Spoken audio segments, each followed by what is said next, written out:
የሰርጉ ድግስና የፎቶግራፍ ረሃብ። ሆቴሉ ዘመናዊነት የሚለውን ቃል ለመተርጎም የታጠቀ ይመስላል። በሩ ላይ የቆሙት አስተናጋጆች ልክ እንደ ቤተ መንግስት ዘበኛ ደረታቸውን አሳብጠው ቆመዋል።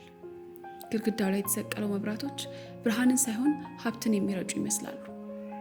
በዚህ ሁሉ ድምቀት መሃል ጋሽ ተስፋዬ ከረባታቸውን በማላላት እየታገሉ ገቡ። ጋሽ ተስፋዬ የድሮ ሰው ናቸው።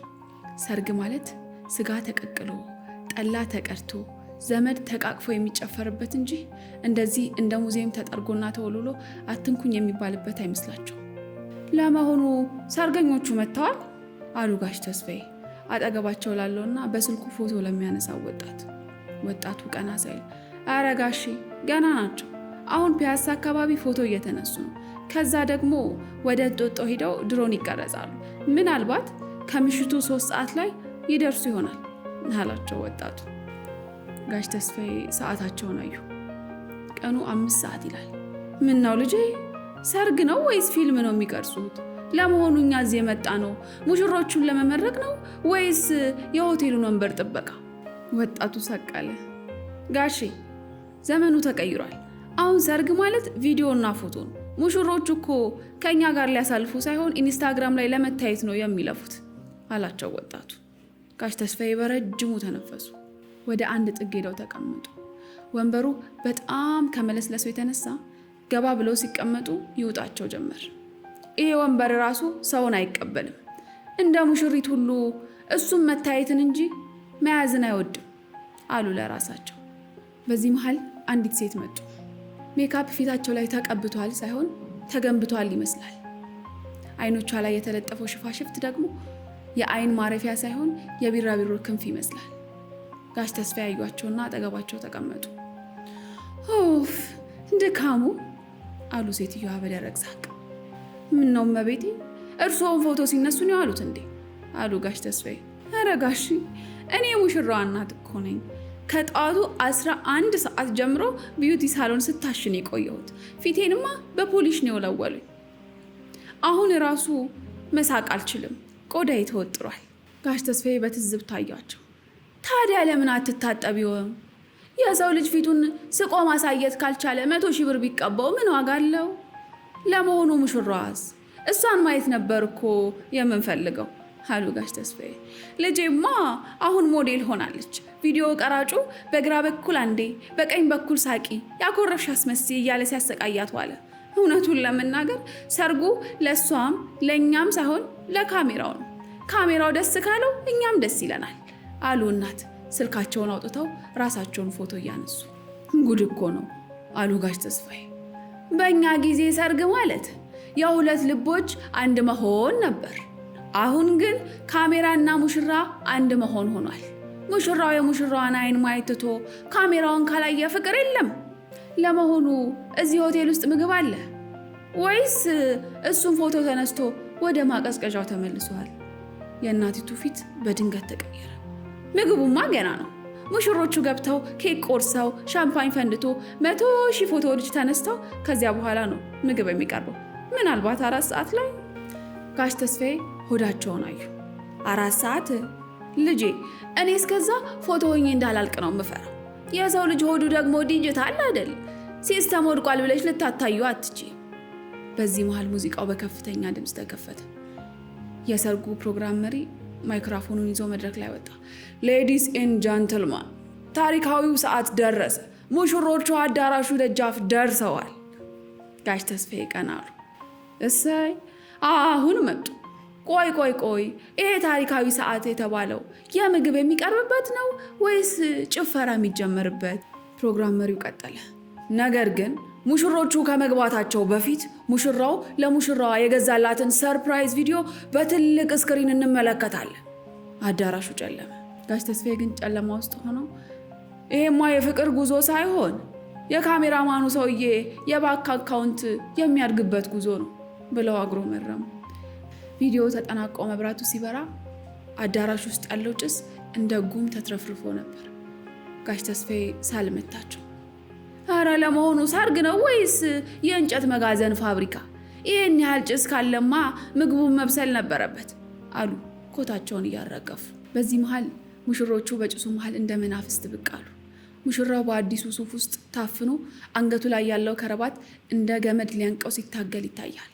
ሙሽሪቷ ደግሞ የለበሰችው ነጭ ልብስ ከመብዛቱ የተነሳ እሷ ልብሱን የለበሰችው ሳይሆን ልብሱ እሷን የተሸከመ ይመስላል። እዩዋቸው እንዴት ያምራሉ አለች ሜካፕ የለበሰችው እናት በእንባ የታጠበ አይኖቿን በቲሹ እየጠረገች። ነገር ግን ሜካፓ እንዳይበላሽ እጅግ ተጠንቅቃ ነበር። ጋሽ ተስፋዬ ግን ትዝብታቸው ሌላ ነበር። ያምራሉ፣ ግን ለምን እንደ ረቦት ይራመዳሉ? ፍቅር እኮ ነፃነት ነው እንጂ ወታደራዊ ሰልፍ አይደለም። ይሄ ሁሉ መንገድ ስትራቴጂ ነድፎ የሚሄዱት ካሜራ ላይ አምሮ ይሆን? ሙሽሮቹ መድረክ ላይ ወጥተው ስሎ ዳንስ መደነስ ጀመሩ። መድረኩ ላይ ያለው መብራት እንደ ፖሊስ መኪና በቀይና በሰማያዊ ይለዋወጣል። ጭሱ ደግሞ እስከ ጉልበታቸው ደርሷል።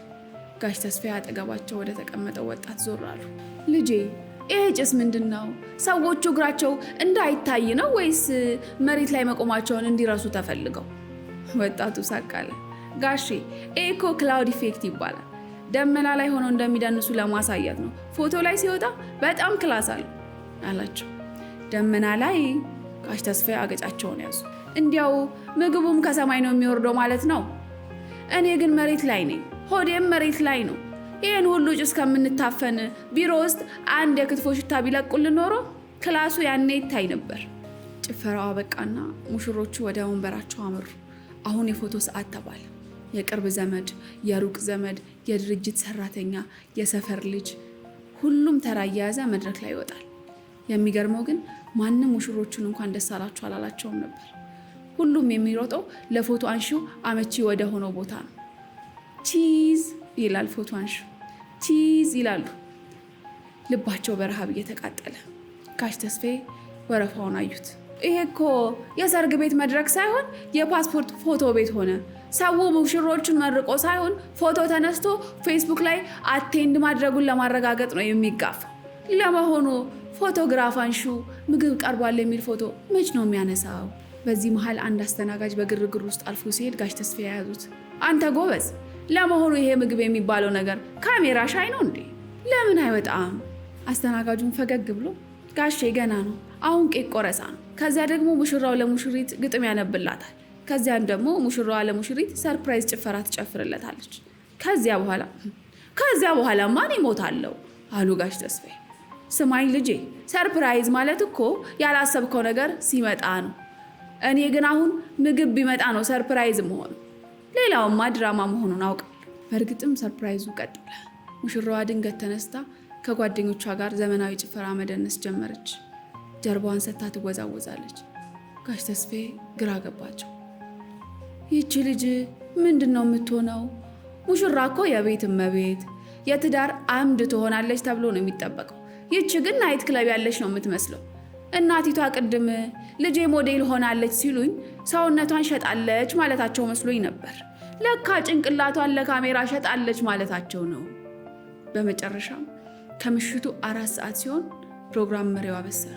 ክብሯትና ክብሯን አሁን ወደ ምሳ ይቅርታ ወደ እራት ግብዣ እንሄዳለን። አዳራሽ ውስጥ የነበረው ሰው ሁሉ እንደ በግ ተፈታ። ወደ ብፌው የሚደረገው ሩጫ የኦሎምፒክ ማጣሪያ ይመስል ነበር። ጋሽ ተስፋዬም ተነስተው ተሰለፉ። ነገር ግን ብፌው ጋር የገጠማቸው ነገር ሌላ ጉድ ነበር። የምግቡ ጠረጴዛ ላይ የተቀመጡት አበቦች እና ጌጣጌጦች ከምግቡ ይበልጣሉ። ስጋው በጣም ትንንሽ ሆኖ ጎመንና ሰላጣው ግን እንደ ጫካ ተንሰራፍቷል። ይሄ ምግብ ነው ወይስ ለከብት የተዘጋጀ ሳር?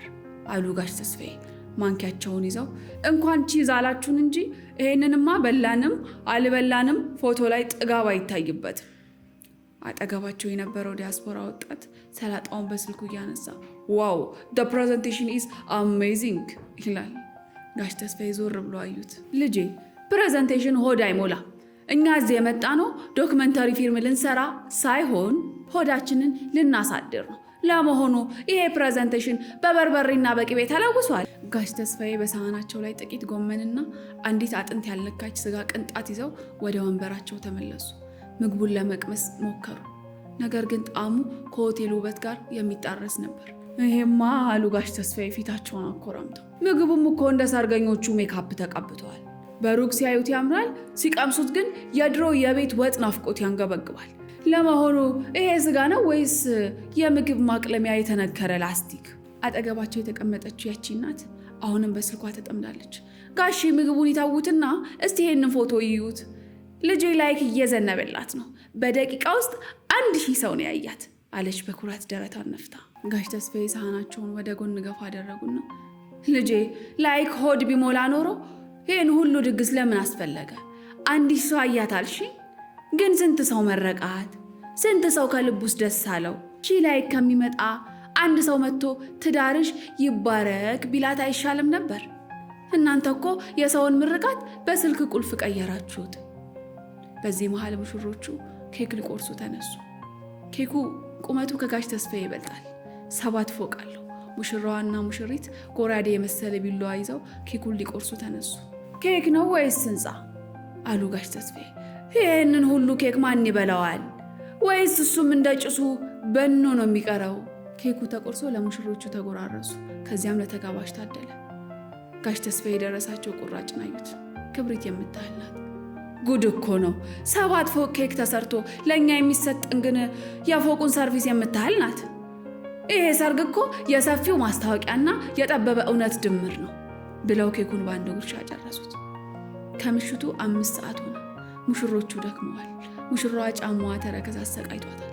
ሙሽራው ደግሞ በሱፍ ውስጥ ላብ በላብ ሆኗል። አሁን የቀረው ፖስታ የመስጠት ስርዓት ነው። ሙሽሮቹ በመድረክ ላይ ቆመው ሰው መጥቶ ፖስታ በሳጥን ውስጥ ይከታል። አንድ ባለ ሀብት መጥቶ ፖስታውን ሲከት ፎቶግራፍ አንሺው ሮጦ መጥቶ ቆይ አልቀረስኩትም ድገሙት አላቸው። ባለ ሀብቱ ፖስታውን አውጥተው እንደገና ሲከቱ ፎቶ ተነሱ። ጋሽ ተስፋዬ በሁኔታው ክትክት ብለው ሳቁ። አያችሁ፣ መስጠት እኮ ትርጉም ጠፍቷል። ለካ መስጠት ማለት ለፎቶግራፍ አንሺዎቹ ምቹ ሆኖ መታየት ነው። የሰጠነው ገንዘብ ሳይሆን የመስጠታችን ምስል ነው ዋጋ ያለው። አይ ዘመን፣ ልባችን ባዶ ሆኖ ስልካችንን በፎቶ አጨናነቅ ነው እኮ አሉ አቶ ተስፋዬ። ጋሽ ተስፋዬ ተነሱ። ሰርጉ ገና አላለቀም፣ ግን ለሳቸው በቅቷቸዋል። ወደ መውጫው ሲያመሩ ሙሽሮቹን ለአፍታ ተመለከቷቸው። ሙሽራዋ አጠገቧ የተቀመጠውን ባሏን ትታ ስልኳ ላይ የገቡላትን አስተያየቶች ታነባለች። ሙሽራው ደግሞ በድካም እንቀላፍቷል። በመካከላቸው ያለው ፍቅር ሳይሆን ካሜራው እንዴት አወጣን የሚል ጭንቀት ይመስላል። ጋሽ ተስፋዬ ከሆቴሉ ግቢ ወጡ። ውጭ ያለው አየር ቀዝቃዛና እውነተኛ ነበር።